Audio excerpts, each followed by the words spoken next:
Thank you for being here again, and thank you for accommodating. Today we have to change the time a little bit because I was attending a webinar on um, real estate investing. Some of you who knows me, I actually invest in real estate on the side. But anyway, that's not what we're here for. We're gonna have a really exciting topic today. Hi, um, so every week, I'm here every week, Saturday at 10 a.m. Sorry, usually first couple minutes I'm still trying to figure all the things out because I'm actually live on both Instagram and Facebook. So everyone have the opportunity to attend. So for those of you who don't know me, my name is Adhd. I'm a registered dietitian, also a board certified specialist in pediatric nutrition. I'm also a certified hypnotherapist. And I help parents with ADHD kids to become more confident parents so you can help your child to achieve their full potential because we all know how much potential and how amazing our kids are. So we want to make sure that they get that.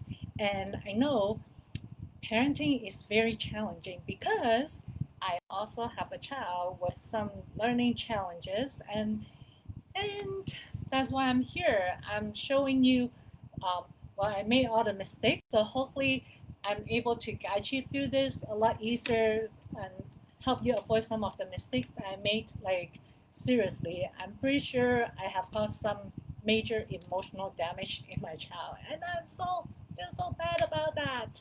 But so hopefully you can learn something from me and not make any of those mistakes. But anyway, so today we're going to talk about the ADHD brain. Um, Usually I try to pick some topics of interest. And for those of you on Instagram, if you haven't joined the Facebook group or if you're interested, we do have an amazing, growing, supportive um, private group on Facebook, and I think the name is under Natural Alternative ADHD Treatment. So if you go to Facebook and search that, you'll be able to find the group, and I'll try to remember put a link in there later. But inside that group, that's where you're gonna get support. You know how a lot of times like being a parent with kids with ADHD, you get that pressure from everyone that you need to put your child on medication, but you know deep down that you don't that's not what you want for your child, and that's how I get started. That was exactly the same feeling that I have, and you get a lot of people naysaying that saying that you're crazy, you're ruining your child's life, they should be on medication, you can't trust that all this woo woo crazy shit with supplements and stuff like that. But I'm living proof here that it is doable and it's possible, and I have documented all of this in my book, and I created this whole protocol where you can follow step by step. And actually, I just got this last week. Um, if you haven't got this, this is my book, Eat to Focus. And thank you so much for all of you who bought and purchased this book because of your love and support. This book is now an international bestseller on different category of the Amazon. So thank you so much. So let's get started and talk about the ADHD brain because we all know as parents, even so I focus more on the children's side because that's kind of my background. I'm a pediatric dietitian, but a lot of this principle actually works for adult as well. It's just that in adult the brain doesn't change as fast. From my experience as a pediatric dietitian, what I notice is children recover a lot faster. A young child and an older adult having the same surgery, the child will always recover a lot faster. And that's just how the way it is. But just because you're older, you're an adult, doesn't mean that there's nothing you can do because science have already proven that our brain continues to grow and change. And there even science that shows that meditation do changes brain structure, like physical structure, not just the chemical or the thinking process. So there is hope even in those of you who are an adult, okay? And I know there's gonna be a lot of people out there gonna say, what kind of bullshit is that? You cannot change your brain with like meditation or diet. Go to my Facebook group and people will prove you wrong there. Okay, and that's kind of one of the purpose why I created this Facebook group is really to support and to help people realize that there is hope. If you go to a Facebook group, there's so many parents will tell you and testify that changing the child's diet works. Like it's not bullshit. If you even just change a little bit, you'll see some improvement. But inside the book, I'm gonna teach you to even do even deeper, um, getting into some of the hidden food allergies and hidden sensitivity, which I think I talked about a couple of weeks ago. But I talk about allergies and food sensitivity all the time. That's kind of my other specialty because I get a lot of referral from pediatricians sending me children with like all these weird symptoms that they cannot fix. So it's almost like I'm the last stop in your medical treatment journey. Pretty much every time the doctor can figure out what's wrong with you, they send them to me, and that's where usually I fix most of the issues. So, but anyway, so speaking of the ADHD brain, I would like to start with um, just explaining how the brain is a little bit different in people or kids with ADHD, just to get some um, misunderstanding out of the way. So first of all, um, ADHD is not the end of the world because I've seen a lot of people talking about like ADHD in a very negative way, and I can sense a lot of the parents like freaking out, like, "Oh my God, my child have ADHD."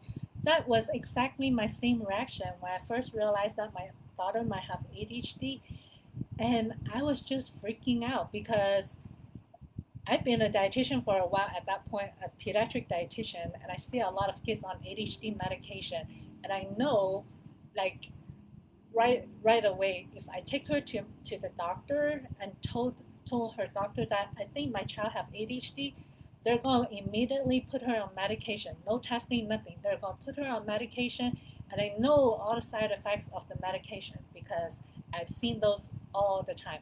Like kids saying that I felt like my personality is gone. And you know, a lot of your child, like kids with ADHD, they're the most creative kids. They have so much creativity and spunk. They're funny and just have this bubbly personality. But the medication usually, a lot of times, take that personality away. And have patients tell me all the time, I don't like how the person I become when I'm on this medication. It just breaks your heart. And then other thing, parents will say, my child turned into a zombie. They lost all their creativity. Like when they're not on the medication, they're doing all these wonderful things, doing all this creative stuff. The medication that just take off that away. Um, that's part of it. But the other thing is that medication suppress appetite. It changes sleep pattern, and sometimes it can create take disorder. The thing is, people often think, um, I think in the medical world, we kind of downplay a lot of the how dangerous some of the medication is. And again, I'm not here to say bad things about medication. I'm on medication, but I just want to spread this whole message out there that there is other option. Medication should be a last option if you try everything and nothing helps. And medication is always available as a tool. It is not me saying that you're stupid to put your child on medication. I don't care what you choose. It's your personal choice. My job here is to tell you that there are other options. And again, I'm telling you that based on my perspective as a pediatric dietitian working in an acute care hospital. I take care of children couple days old all the way to adult who are 100 something years old. I've seen everything that goes on in the medical side of things. So I'm not like making all this crap up. I'm not a random mom who just like fixed my child with ADHD and then decided to start a blog over 10 years ago, then start babbling on online or social media. I'm not that. I've been working in the hospital for 20 years, taking care of acutely sick children, acutely sick adults. I've seen how medication doesn't work and cause a lot more issue than anything else, but everyone just downplaying all of those. But just let me talk about medication just for a little bit from my perspective as a dietitian and how I look at it. So the medication, when it comes to ADHD medication, it is not just a pill that you take and then suddenly all the focus um, and memory, like your child just becomes normal. It doesn't work just like that. Just knowing that any medication that affects hormones and brain chemicals is not going to just have um, one function, because all the brain chemicals affects different kind of functions. Like the brain chemicals affects not just focus, but affects appetite, the sleep, your mood, and everything. That's the reason why when the kids are on this ADHD medication, they felt like they're not themselves because the medication basically took over. Just imagine, the way I think of it is like you have an airplane and someone hijacked your airplane and you pretty much lost control. That's how the medication does to your brain, and that's how it makes you focus. And also, there are many reasons why medication doesn't work for everyone. But the pharmaceutical company brainwash everyone to think that medication works for everyone, even though they say, oh yeah, studies show that 70% of the people have better focus and impulsivity control on the medication, but that's 70%. What if you fall into 30%, right? We don't know. But again, based on my experience and like what you call that, testimonials from a lot of the people in the Facebook group, we know that diet do work, and there are actually more and more studies to support that now, and people are actually digging deeper into the underlying cause of ADHD, because it's not purely just a chemical imbalance or a lack of dopamine or certain brain chemicals, because we need to dig deeper. So pharmaceutical company says, oh yeah, ADHD is like a brain chemical imbalance, just like how they talk about anxiety, depression, and any of those psychiatric disorder. But then the thing is, does everyone ever ask why the brain is not making enough brain chemicals? That is a more important question. But again, they like to blame it on the genes, the genetics. But I will tell you, it's not all about genetics. Genetics only tells you your potential, what is likely to happen. But the more important things that you need to learn is what we call epigenetics, which is actually a newer study that is kind of built on top of genetics. Genetics just tells you that, oh yeah, you're born with this gene, this is what you're going to have. So like me, I probably have the black hair genes, right? So my black hair genes make me have black hair. But we all know it doesn't matter what your hair is when you're born, but when you get old, all your hair turns white. So why is that my genes now change? I was supposed to be born with black hair gene, but why does my black hair turns gray or your blonde hair turns gray as you age?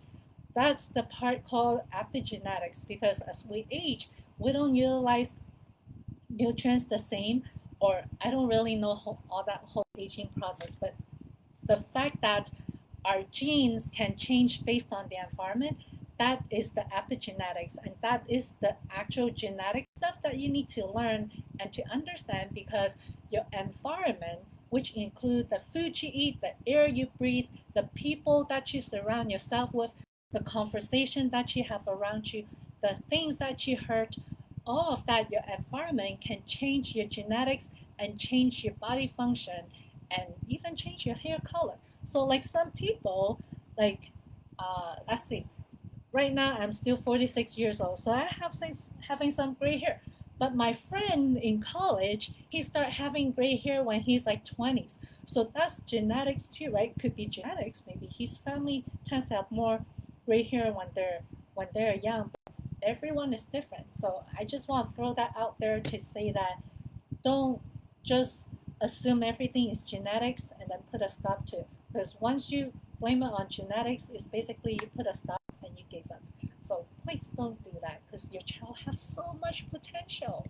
And Yeah, so basically, ADHD is not the end of the world. It's not going to doom the rest of your life to a life of like um, failure or anything. The way, if you see ADHD as a disability that is going to doom your life, of course, that's going to how your life going to turn out to be. But if you just look at ADHD kind of like an inconvenience, right? Like poor eyesight, then you have more potential to do something for it, right? Like me, right now I'm wearing contact lens.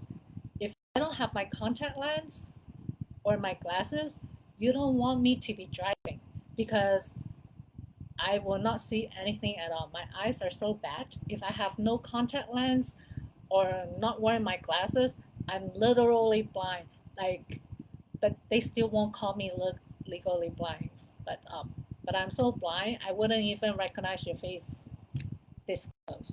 Okay, so it's an inconvenience that can be treated and fixed, and you can still live a fulfilling, purposeful life. Um, and there are many different ways. You can have glasses, you can have contact lens, you can have laser or LASIK surgery to make your eyes perfect, but I choose contact lens. But anyway, so I'm just trying to tell you that how you see your child's ADHD diagnosis will determine how they'll turn out. If you constantly think that, oh my God, my child has ADHD, my child has ADHD, he can't focus, then every day you'll be doing things to keep reminding them that something's wrong with them, and that's going to affect their self-esteem. But think of it another way, focus on the strength. That's how I did with my daughter. My daughter is not a perfect student. She's not the best reader, but you know what? She's good in math and good in science, so I focus on that and then tell her that, hey, you're not a good writer, you don't read well, but it's okay. But that doesn't mean that I'm going to let you just suck in writing and suck in English. Every break, I put her in private tutoring to help boost her writing and boost her reading comprehension. So she did well. So it's just like any other handicap. If you know you have a certain weakness in specific area in your life, you just put extra attention to help and support that.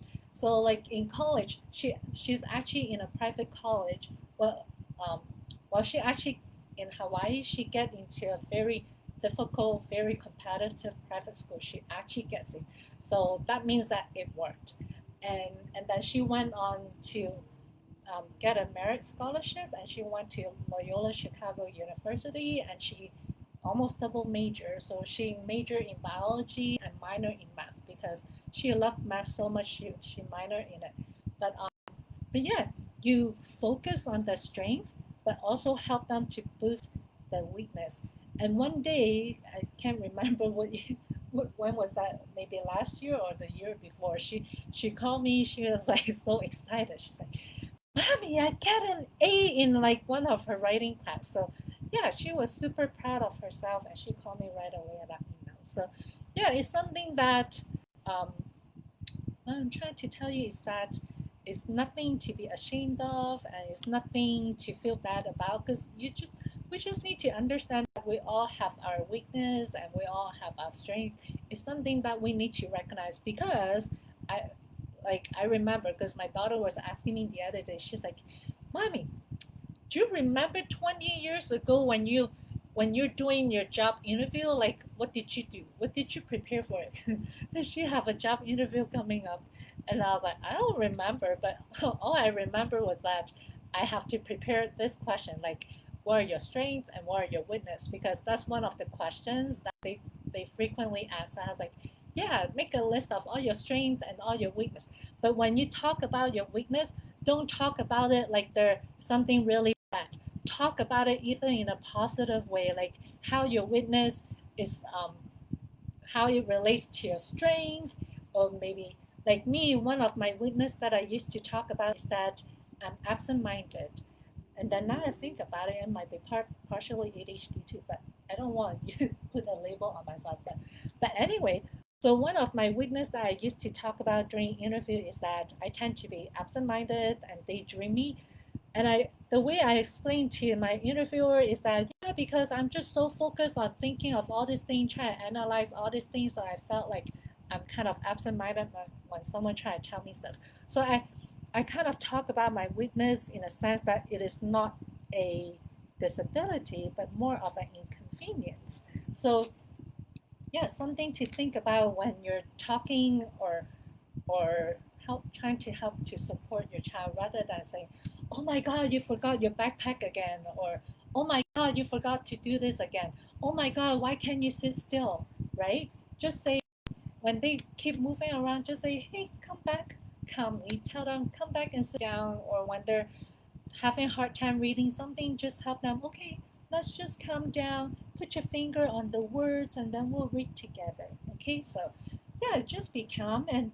And I know sometimes it's hard because you feel so frustrated. Like I said, I've been there, done that, and like I said, I probably caused some emotional damage in my child, so which I need to um, refer. So I have one of my therapist friends working with her on some of those childhood trauma that most people don't think is trauma, but well, we all have some of those. Okay. Anyway, so that's how you. Um, that's my little spiel to kind of help you get focusing and help keep your child on the right track. So let's see. Let's get started then.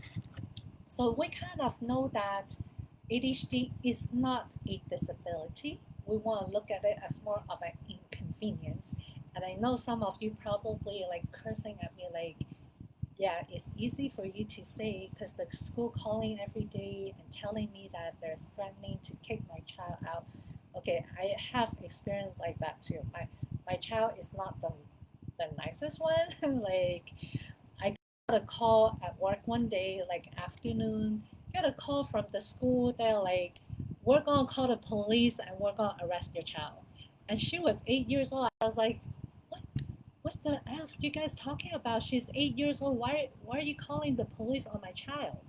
So it came to find out this crazy teacher want to call the police on my daughter because my daughter was playing with the other kids and they were like wrestling around, and my daughter is very rough when it comes to playing. Like I get hurt playing with her sometimes.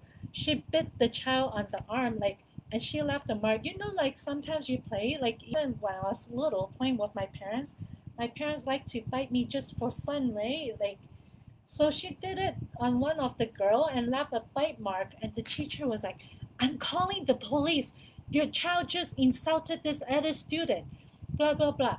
And then after she tried to scare me, then she's like, "Well, I just talked to the other girl's parents. She didn't want to push charges." I was like, "Are you crazy, lady? Like, they're 8 years old. They're 7, 8 years old. They're just playing in the playground, like wrestling. So you gonna call the police on my child and arrest an 8-year-old for biting another child?" Like, so I freaked out because back then when I was still young, don't know much. Like, I don't know if well, maybe most of you didn't know I have my daughter really young, so I was kind of like a baby raising a baby, so I was freaking out too. So I was like, "Oh my God, they're gonna arrest my baby and they're gonna take her away to like call child support, put her in foster care, blah blah blah." So I was glad the other parents didn't push charges, but I was scared. Um, I don't remember what I did with my daughter, but I think I just picked her up. She probably get like lecture from the teacher who scared her probably. But yeah, there are other incidents where I get called from the school all the time. So yeah, I get your your frustration. But good thing no one ever forces us to have to put her on medication. Like she played, like I get calls quite frequently, more like I think more often than any other girl's parents. So anyway, so yeah, the ADHD brain, how's it different, right? So one of the reasons why I want to talk about the ADHD brain, things that you need to know, is that I get a lot of um, kind of comments saying, judging that, hey, there's nothing wrong with the brain. There nothing wrong with the brain. Again, ADHD is just an inconvenience. It is not a defect on your child. It does not reflect on you as a parent. It is just something that we're born with. We need to learn to embrace our difference, even our shortcomings. Like, yeah, like we just accept what we're born with, and then like we just deal with it, right? Like if every one of us is like a factory model that is all the same, how you think the world would be like if there's like millions of me? Like it'll be weird. But anyway, um, okay, let's see. Four things. I kind of have my little just in case because sometimes I just keep talking and talking and then went way too far. Um, yeah, so first thing is that the ADHD brain, I want to put this out there and clarify this because I've seen a lot of people like freaking out when I ever talk about this. So the ADHD brain is on average about 3 years behind. When I say behind, it's kind of like a speech delay. My daughter has a speech delay. She didn't talk until she's 18 months when most other babies will say mama at like maybe 6, 7, 8 months. My daughter didn't speak a word until 18 months and then she decided to say apple, which is her favorite word at the time. It's not even mama. I didn't even care when she actually called me mom. I only remember 18 months old. One day we're in the kitchen. She actually have at the daycare that she's at. She made a picture like a crafting of an apple, and I point at the thing and said apple, and she repeat after me apple. I was like, oh my god, she just talked. So yeah, um, that's what delay is. It doesn't mean that because she didn't talk at the right time, she's not going to ever talk again or she's stupid. It's not the same. Delay, it means that it just happens a little bit later. If you Google something, Google something called Denver 2. I don't have a copy of that, but children have milestones from the first year up to like many, many years on. There are milestones. Some children walk at very early age, some walk later, some speak early, some speak late. Not every children like hit the mark all at the same time. There's a range. There's what we call a normal range that speaking should happen. If they speak outside of that normal range or later than that, then we'll start looking into supportive therapy. Like my daughter was in speech therapy for a couple of years, and then after that, she still have. You can't really tell she have a speech delay or anything. She just was late talking. Some kids walk later. My daughter walks super early, like around 7 months. She start walking, like holding onto stuff. But some other kids didn't start walking till like 12, 13 months. Or if you have global developmental delay, that could be even later. But you know, when kids walk later, talk later, do things later, we don't just say, oh yeah, they're stupid. They're not walking yet. They're not talking yet, right? So when I say your child's the brain, the ADHD brain is delayed, it doesn't mean that they're stupid. It's just that the focus is late. Because the the main the main characteristics of the ADHD is really the focus and the impulse control. Those are the iconic symptoms of ADHD part. So it usually means that they have the attention span. So like a 6 year old might have the attention span of a 3 or 4 year old, and and I'm pretty sure a lot of the parents out there can attest to that they felt like their kids are a little bit more premature, a lot more like acting like a baby sometimes, and which is fine, right? Like sometimes we just like to act like that, and could be part of your child's, could be part of the ADHD kid thing. But I do know that kids with ADHD tends to have a more bubbly personality, more creative, and that's also a reason why they get in trouble more because they're so creative. They just like, okay, let's try this and see what happened. And that's how my daughter actually broke her wrist one time. She was playing in the monkey bar in the playground. She's doing the monkey bar thing, and then she's like, ooh, let's try and see if I can swing like 2 runs at a time and see what happened. And she fell and broke her wrist.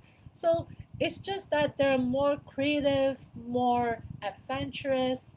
Um, by the way, that's not the first time she broke any bones. Like, so yeah, they're just more adventurous, more creative, which I think is a good thing. I don't want to change that. So I love that they're so creative and so active. And my daughter growing up, she never stopped. She's constantly on the move. It's when she's actually quiet, not doing anything, sitting down, that's when I worry. So that's how it is. So yeah, the ADHD brain is on average 3 years behind. Some of you might be asking for studies to support any of the thing I'm talking here. So go get my book. Eat to Focus is on Amazon. You can get a Kindle version. You can get a paperback copy. The paperback just came out.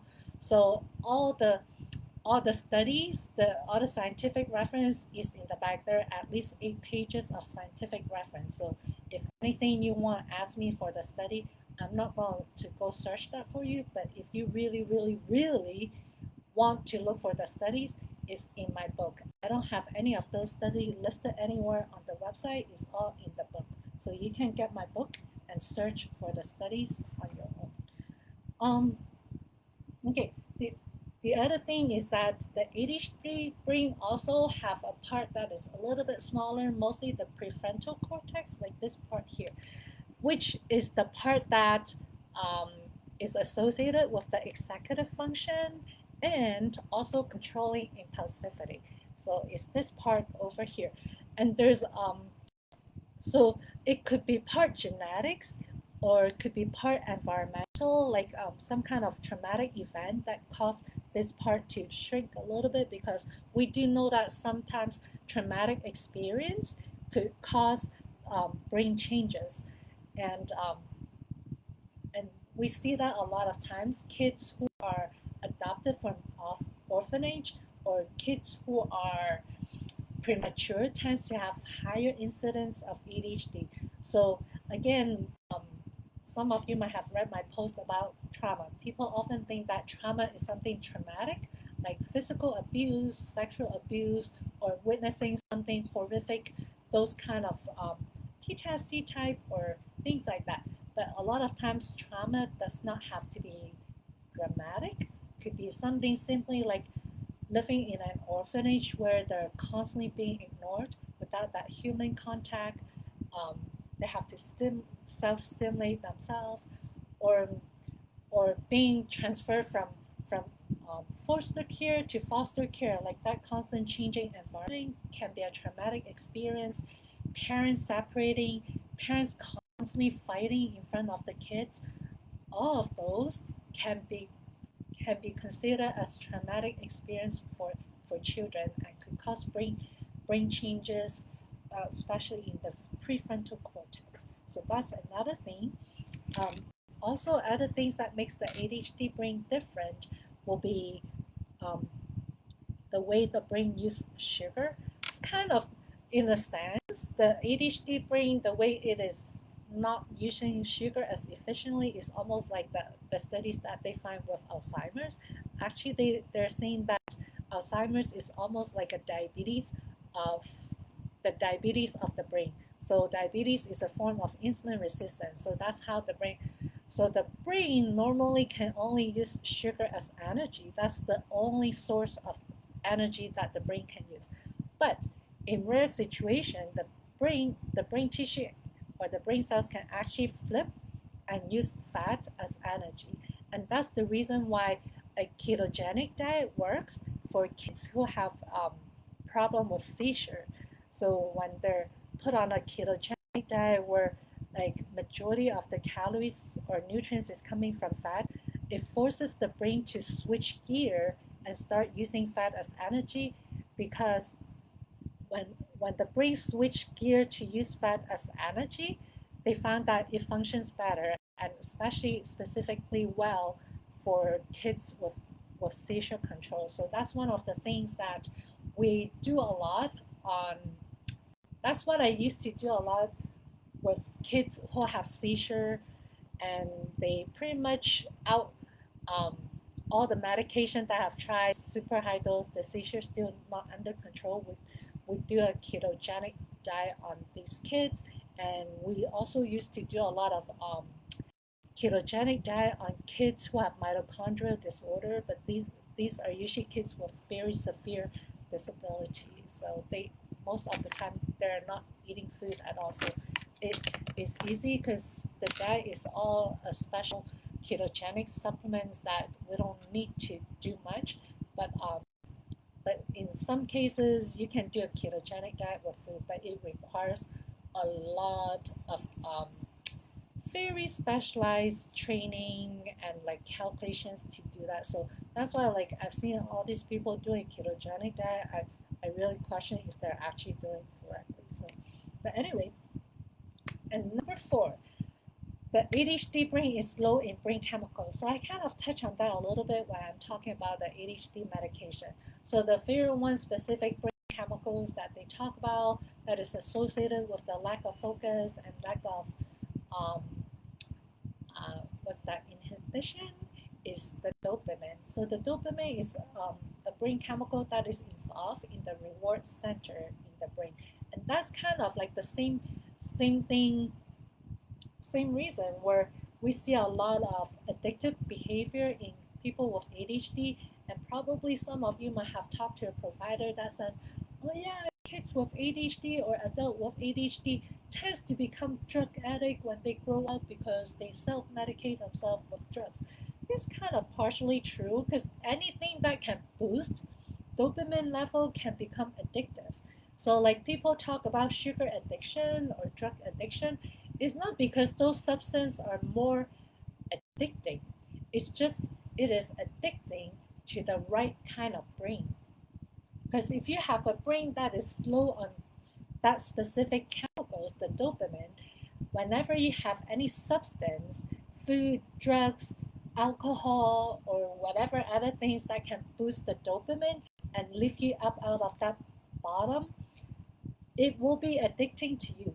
The way to look at it is, so you probably many people have heard of like people who are addicted to drugs can become addicted to like medications, and it's not just any medication. These are mostly painkiller, opioids, pain medication like what's that? Let me go back.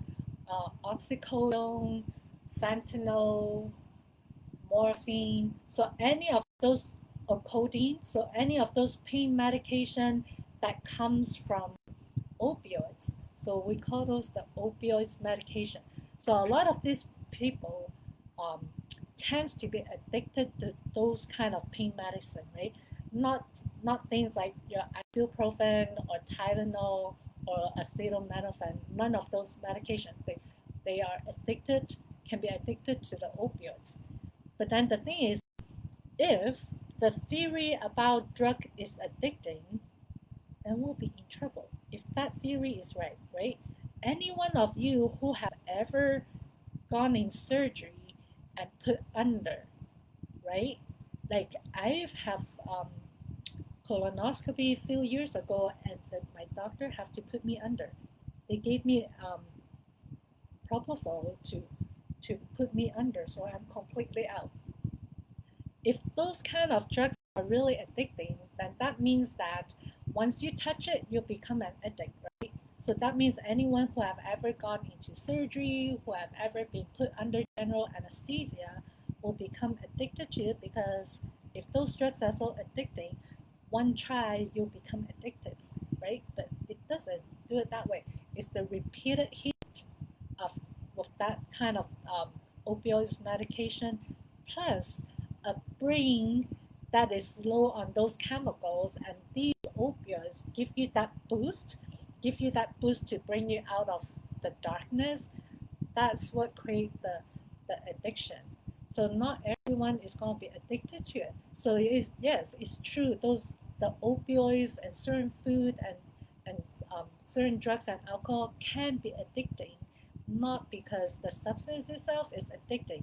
It's just that it's addicting to that certain type of person.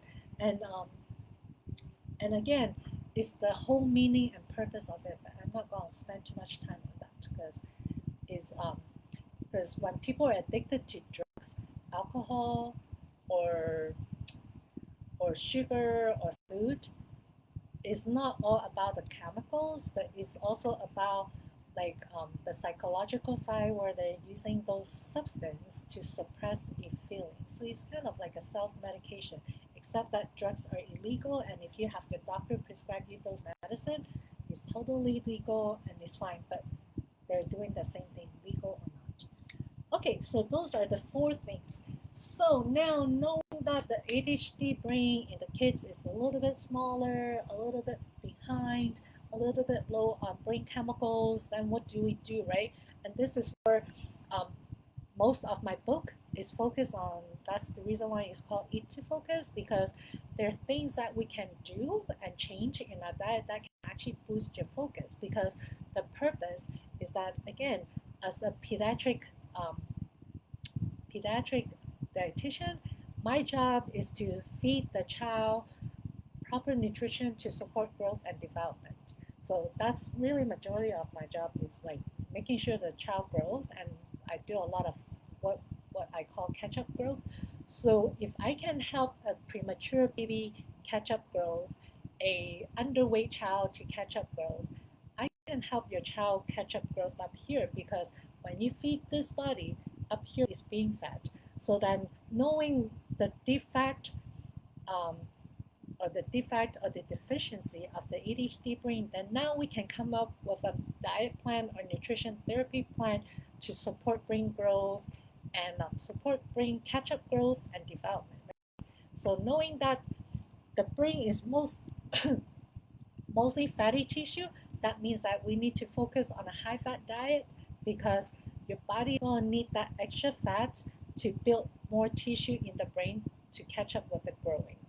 And then the other thing is making sure that your body also have the right kind of nutrients to go with it. So it's not just the fats, but also like protein, because we talk about how one of the difference is the low brain chemicals, specifically dopamine. So that means we need more protein in the diet to support the ingredients to make more new brain chemicals.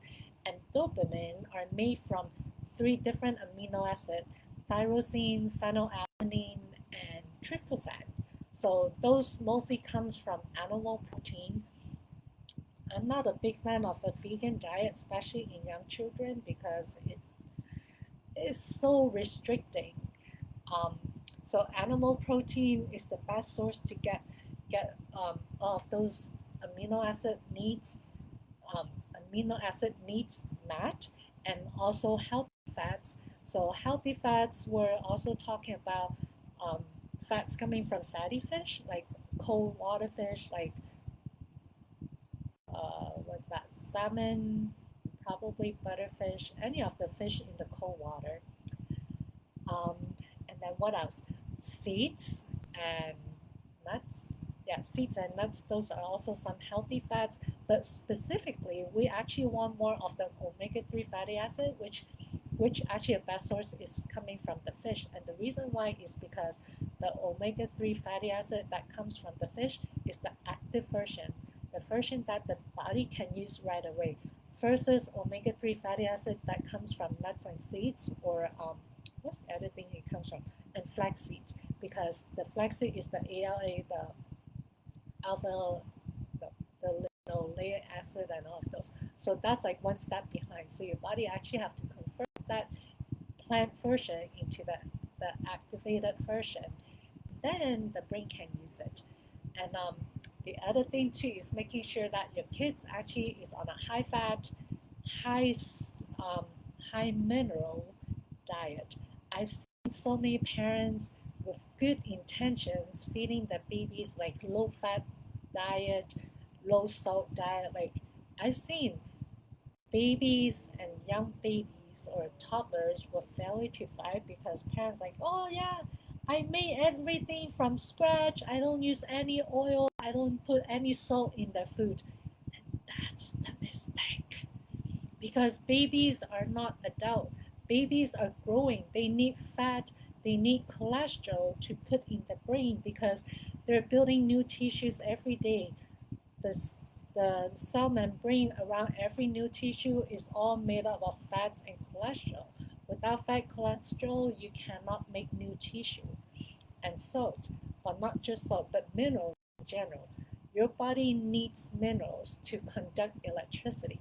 That's why a lot of times we see kids or even adults with ADHD tends to crave salty things because your body is like a battery. That's the reason why when you stick your finger in the electrical socket, it can shock you because your body, everything is electricity.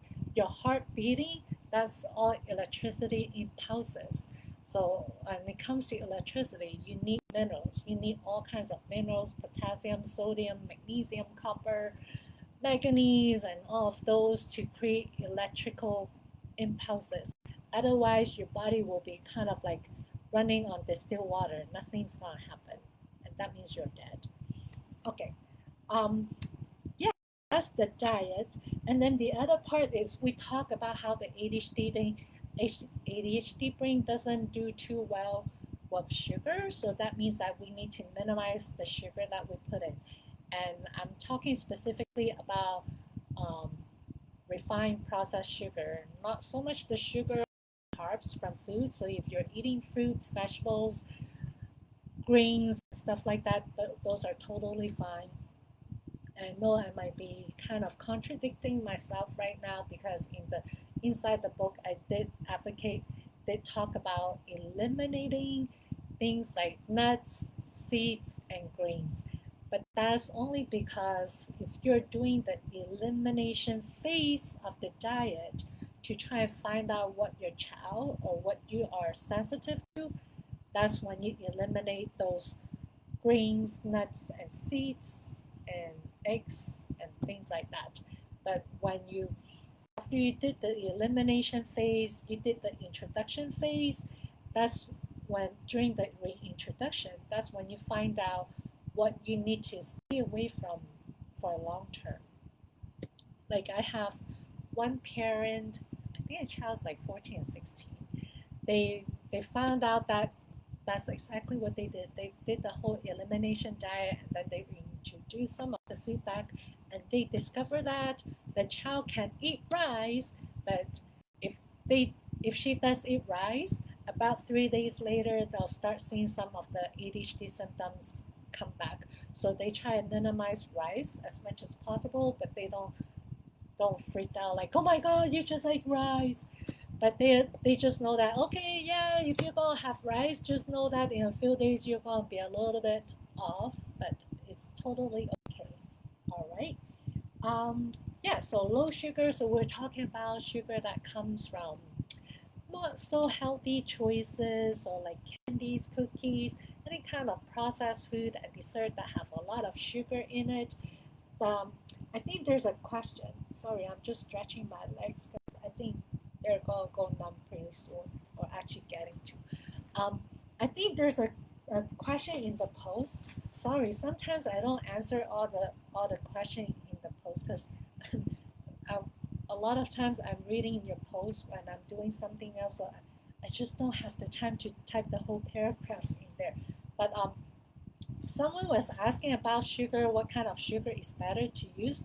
So I don't use any of those table white sugar. If you're going to use, you want to use sugar, these are the healthier choice. You can do, I use maple syrup because maple syrup actually have a lower fructose content. I used to love honey. I love honey as much as I love Winnie the Pooh, but I realized that honey have a lot of fructose. So I switched to maple syrup. And then, okay, so you can use maple syrup, you can use palm sugar.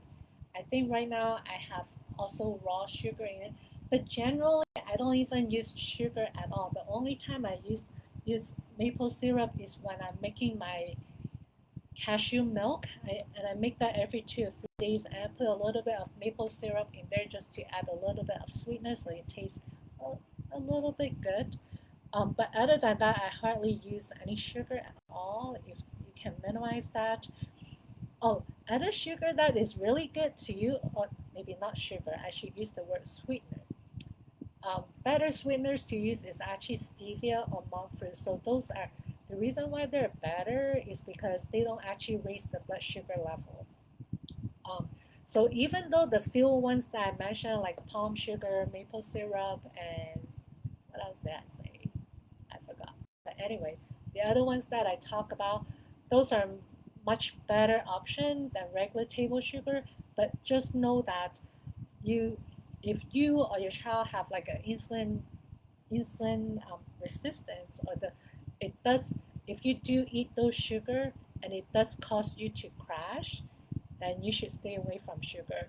Like like if you, if ever you notice that you eat something sweet or have a lot of sugar and you tend to feel really tired after, or you passed out after eating sugar, that's sign that you have insulin resistance, and that means you should avoid sugar as much as possible. And yeah, that's signs that you might have insulin resistance. So, but there are more to it, but that's a very good sign. Anyway, let's see what else. So low sugar. Oh, supplements. We love talking about supplements because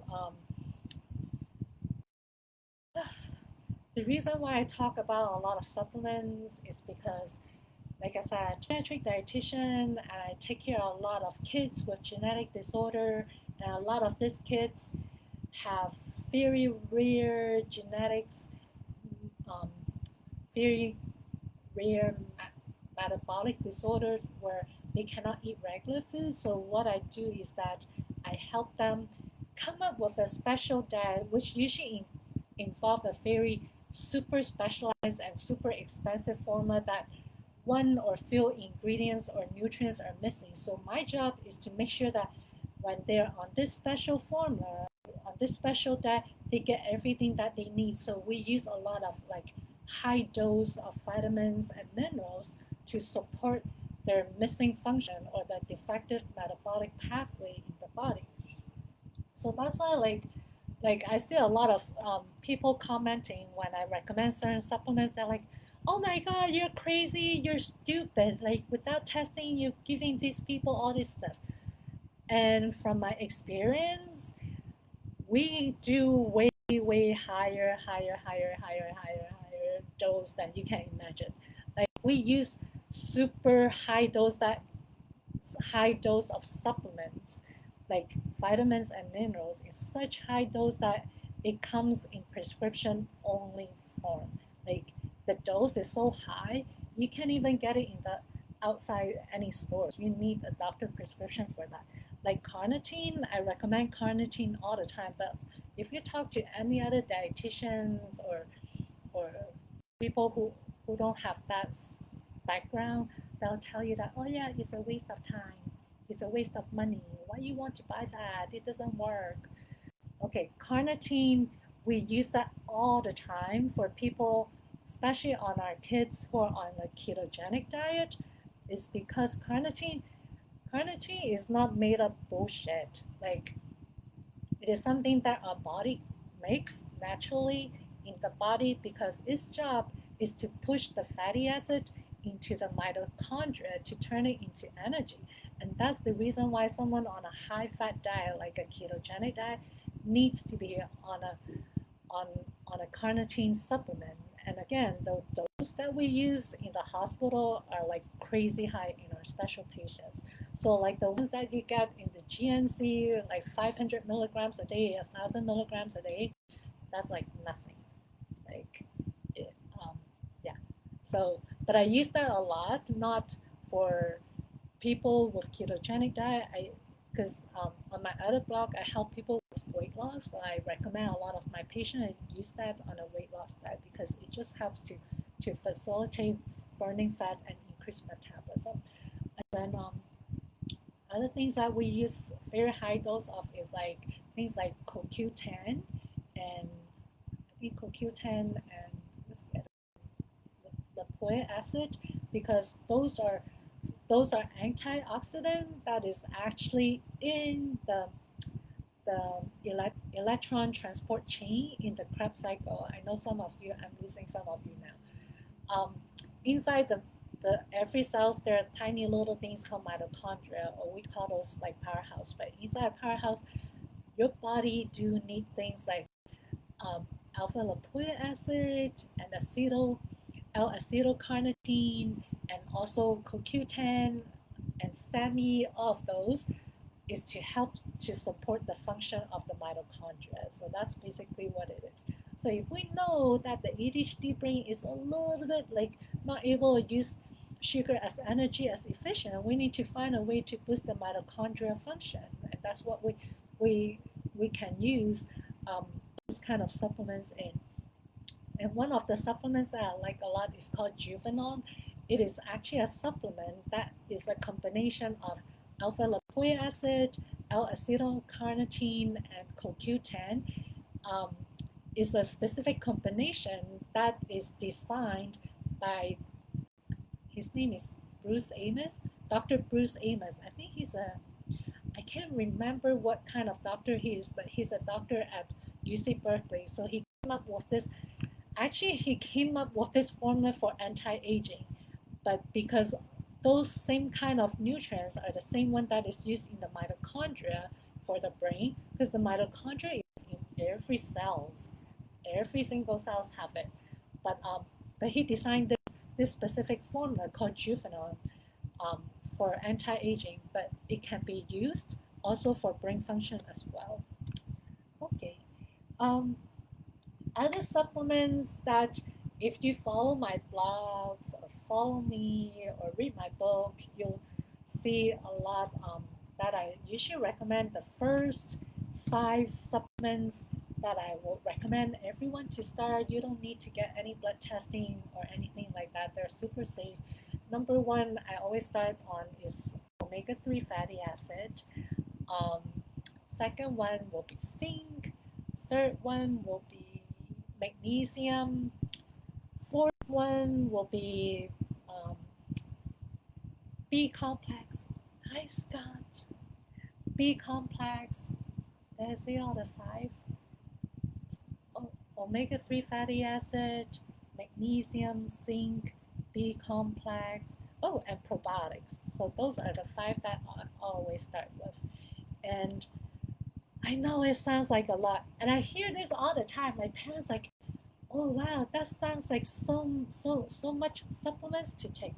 But if you look at it, it's only five pills to take, right? But because we're not used to this idea of taking supplements, like I can show you my pill box. I take like over 10 or maybe 20 pills a day. They're all supplements. But my point to you is, it must seem like a lot of pills you're taking, but compared to what you're eating, it's just 5 pills. That's like about 1 bite of food. It's really not a lot. It's just that we're just not used to having our nutrients in pill form, especially when you're new to this. But but yeah, like people always worry about like, oh my God, there's so much pills to take, but then they're totally fine giving the kids a bag of Cheetos, like this big or sometimes this big, and be like, oh yeah, go eat your Cheetos, and let them chew on all that food chemicals. Like, come on now. Those 5 pills are so much better, and it takes like just a tiny bite compared to your Cheetos. So yeah, don't worry that is too much. It is not too much. Like, trust me, it works.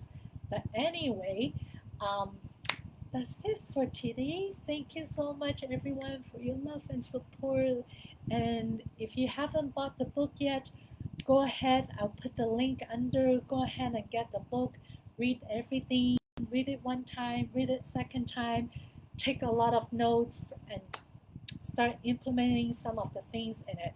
And again, you don't need to implement everything. If you even do 50% of what is in the book, you'll see 50% of the results. But you just need to start doing something. Don't feel like you have to drop everything and start. With the diet, I know how hard it is to get your kids to eat right. But you know what? Just switch out one thing at a time. It doesn't have to like a um, complete what you call that makeover. Okay, you do what's best. You do what you can do. Okay, no one's judging here. We keep this a very healthy and kind and no judgment zone. Okay, so that's how we grow here, people. So anyway, thank you so much for your time, or if you're watching a replay, and if you have any questions, comments, or any ideas for a future topic, go ahead and drop it in the comment or DM me. I love to hear from you. Okay? All right. Thank you very much, everyone. And I'll talk to you again next Saturday. And next Saturday will be at the same time. Same time, 10 a.m. Hawaii time, and I think it'll be 1 p.m. Pacific time. All right? All right. Thank you so much. Have a good evening. Bye.